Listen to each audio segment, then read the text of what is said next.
देखो क्या है क्वेश्चन, यूक्लिड विभाजन प्रमेयिका का प्रयोग करके दर्शाइए कि किसी धनात्मक पूर्णांक का वर्ग किसी पूर्णांक m के लिए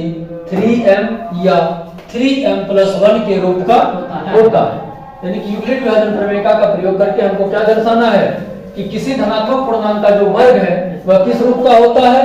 3m या 3m+1 के रूप का होता है। तो सबसे पहले माना कि a b कोई धनात्मक पूर्णांक है, a और b कोई धनात्मक पूर्णांक है, तब यूक्लिड विभाजन प्रमेयिका से, प्रमेयिका ने समझना इसको क्या है, प्रमेयिका, यूक्लिड विभाजन प्रमेयिका से a बराबर b into Q plus r, Euclid विभाजन यही होता है जहां कंडीशन क्या है कि r जो है वो या तो बड़ा या फिर बराबर हो किसके, लेकिन छोटा हो b से। अब b बराबर 3 रखने पर, क्योंकि यहाँ किस रूप का दर्शाना है, 3 है, तो b बराबर हम क्या रख लेते हैं, 3। तो a बराबर 3q प्लस r, जहां r जो है वह बड़ा या बराबर होगा 0 के, लेकिन छोटा होगा b से, b का वैल्यू 3। तो a बराबर 3q प्लस r, जहां r is greater than equal to 0 less than b। अब तो r का क्या क्या वैल्यू हो सकता है, 0 1 2 3, r का वैल्यू 0 1 2 3 नहीं होगा, तो ये होगा 3 से छोटा होना चाहिए, r का वैल्यू 0 1 2, कोई दिक्कत नहीं। तो केस 1 जब r बराबर 0, केस 1 जब r बराबर 0, तब a बराबर 3q प्लस 0, तो 0 हटा दो, 3q में 0 जोड़ने पर क्या होगा, 3q, तो a बराबर 3q। लेकिन हमको यहाँ पर क्या दिखाना है, धनात्मक पूर्णांक का वर्ग, ये तो धनात्मक पूर्णांक है, a बराबर 3q, ये क्या है, धनात्मक पूर्णांक है, लेकिन इसका हमको क्या दर्शाना है, वर्ग। तो दोनों तरफ वर्ग करने पर, वर्ग मतलब स्क्वायर, दोनों तरफ वर्ग करने पर, तो a का स्क्वायर बराबर 3q का स्क्वायर, a का स्क्वायर a स्क्वायर और 3q का स्क्वायर कितना होगा, तो 3 तिया 9 और q का स्क्वायर यानी कि q स्क्वायर, a स्क्वायर बराबर 9q स्क्वायर, a स्क्वायर बराबर, अब इस 9 से 3 कॉमन ले लो, कोई दिक्कत, अगर 3 कॉमन लिए तो यहाँ क्या बच गया, 3 तिया 9 q स्क्वायर, तो 3 कॉमन लेने से क्या बचता हमारे पास, 3q स्क्वायर, 9q स्क्वायर में से 3 कॉमन ले लेने से हमारे पास क्या बचता है, 3q स्क्वायर, a स्क्वायर बराबर 3m, ये जो 3q स्क्वायर है इसको हम क्या मान लेते हैं, m, जहां m क्या है, कोई पूर्णांक है, क्योंकि वही तो हमको दर्शाना है ना, किसी पूर्णांक m के लिए, किसी पूर्णांक m के लिए, तो m का वैल्यू कितना, 3q स्क्वायर, जहां m क्या है, पूर्णांक है। फिर केस 2, यहाँ पर केस 1 में क्या रखे थे, जब r बराबर 0, केस 2 में क्या रखना है, जब r बराबर 1, तो a बराबर 3q प्लस 1, हमको क्या दर्शाना है, इसका वर्ग, तो दोनों तरफ वर्ग करने पर, तो a का स्क्वायर करेगा, a स्क्वायर बराबर 3q प्लस 1 का होल स्क्वायर, 3q प्लस 1 का होल स्क्वायर, तो क्या होगा, a प्लस b का होल स्क्वायर पता है, a प्लस b का होल स्क्वायर क्या होता है, a square plus b square plus 2ab, तो a स्क्वायर, a की जगह पर क्या, 3q, तो 3q का स्क्वायर प्लस b की जगह पर 1 का स्क्वायर प्लस 2ab, तो 2a की जगह पर 3q, b की जगह पर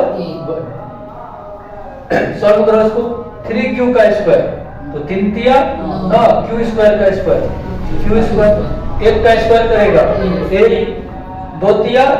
6 गुना 1 6 q का q, तो a स्क्वायर बराबर क्या होगा, 3q प्लस 1 का होल स्क्वायर, इसका रिजल्ट क्या आया, 9q square plus 1 plus 6q या 6q। अब इसको एक तरफ कर दो, 9q square plus 6q, 9q square plus 6q plus 1। अब यहां से 3 कॉमन ले लेते हैं, क्योंकि 3 का पहाड़ा इसमें भी, 3 का पहाड़ा इसमें भी, तो यहाँ से 3 कॉमन लिया जा सकता है, तो 3 कॉमन ले लो। तो 3 कॉमन लेने से यहाँ पर क्या बचेगा, 3 तिया 9, तो 3 क्यू स्क्वायर, और इसको यहाँ तक चलो तो 3 दूनी 6, तो 2 बार में, तो 2 क्यू स्क्वायर। कॉमन ब्रैकेट में बंद कर दो, ब्रैकेट का मतलब बारी बारी से गुना, फिर तो इतना पहुंच ही जाएगा ना। 3 को 3 क्यू स्क्वायर से करेगा तो 3 तिया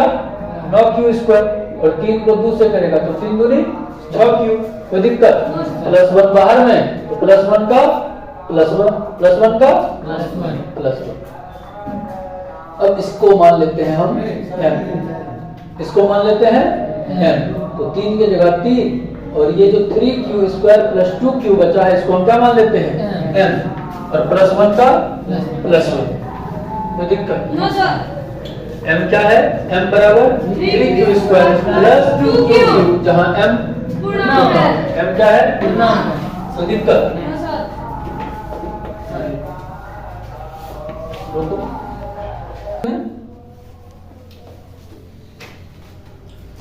देखो अब केस 3, जब r बराबर 2 रखने पर, तब a बराबर 3q प्लस 2, दोनों तरफ वर्ग करने पर a स्क्वायर बराबर 3q प्लस 2 का होल स्क्वायर, 3q प्लस 2 का whole square.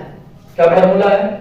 a square plus b square plus 2ab, या फिर उसको उल्टा भी लिख सकते हैं, a square plus 2ab plus b square, a square plus 2ab plus b square. तो a की जगह पर 3q का होल स्क्वायर प्लस 2ab, तो 2 की जगह 2, a की जगह पर 3q, b की जगह पर 2 प्लस b का होल स्क्वायर, b की जगह पर 2, तो 2 का होल स्क्वायर। क्या आ गया, 9q स्क्वायर, 3 तिया 9, 9q स्क्वायर, 2 तिया 6 दूनी 12, यानी कि 12q प्लस 2 दूनी 4। कोई दिक्कत नहीं, 9q square plus 12q plus 4। अच्छा, इस 4 को हम 3 प्लस 1 के रूप में लिख सकते हैं,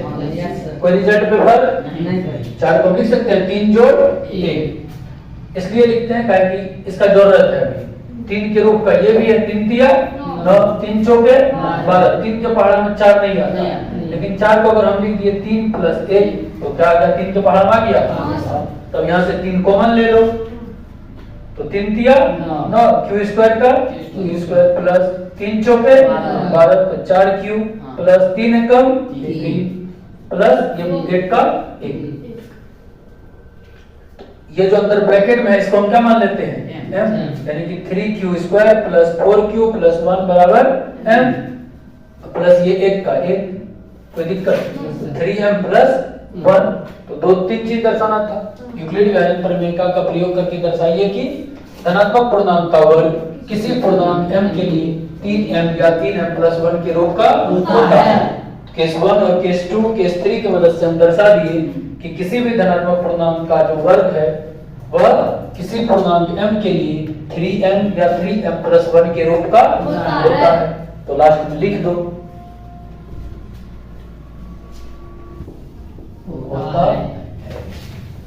केस 1, केस 2 तथा केस 3 से हम कह सकते हैं कि किसी धनात्मक पूर्णांक का वर्ग किसी पूर्णांक m के लिए 3m या 3m प्लस 1 के रूप का होता है। हो गया प्रूफ, लिख दो।